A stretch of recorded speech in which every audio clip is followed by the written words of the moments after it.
Bien, alors je vous conseille d'enregistrer parce ce qu'on va faire ici peut faire planter l'ordinateur dans certaines configurations. Donc je fais fichier enregistrer sous, je vais enregistrer sous le numéro intro 02. Voilà, ok, c'est enregistré. Votre objet est sélectionné. Vous allez activer cet outil-ci, mise à échelle. Alors, on va redimensionner le motif à l'intérieur de l'objet. Pour faire ça, vous allez voir parfois sur des forums, sur des tutos, qu'on vous parle de la touche Tilt.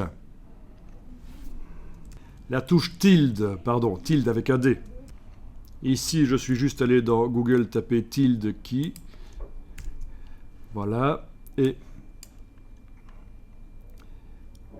voilà, c'est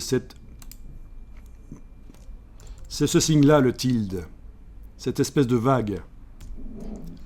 Donc on va vous parler dans certains tutos de cette touche tilde. Ça ne fonctionne pas toujours, et donc je vais vous montrer la méthode qui fonctionne à chaque fois. Vous avez votre objet sélectionné, vous allez double-cliquer sur cet objet mis à échelle. Ça fait apparaître une boîte.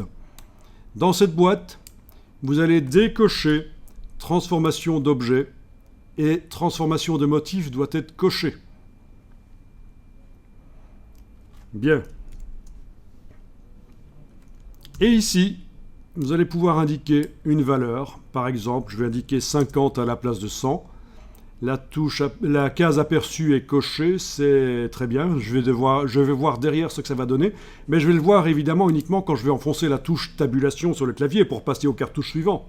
Ne faites pas comme ces débutants qui, pour voir ce que ça donne, cliquent sur OK, puis reviennent à chaque fois dans la boîte pour modifier. Non, c'est la touche tabulation. C'est vraiment l'utilisation basique de l'ordinateur, ça. Touche tabulation. Et ça valide. Voilà, je vais revenir à 25%, 25, tabulation. OK, je réessaye 200%. Voilà. OK. Et à un certain moment, je peux cliquer sur OK, bien sûr. Si je reviens dans l'outil, en double-cliquant, il remet la valeur précédente qui vient de m'agrandir encore mon motif. Je mets 100, touche tabulation. Voilà, on redémarre du motif avec la dimension qu'on lui avait donnée. Je vous montre, comme ça vous comprenez bien. Je vais mettre 20% ici, touche tabulation. Il est tout petit. Les vagues sont toutes petites. OK. Si je double-clique à nouveau maintenant sur l'outil de mise à échelle, il me met 20%, il me rediminue à 20% les choses. Si je veux le motif tel qu'il était juste avant que j'entre dans la boîte, je dois mettre 100, touche tabulation, voilà.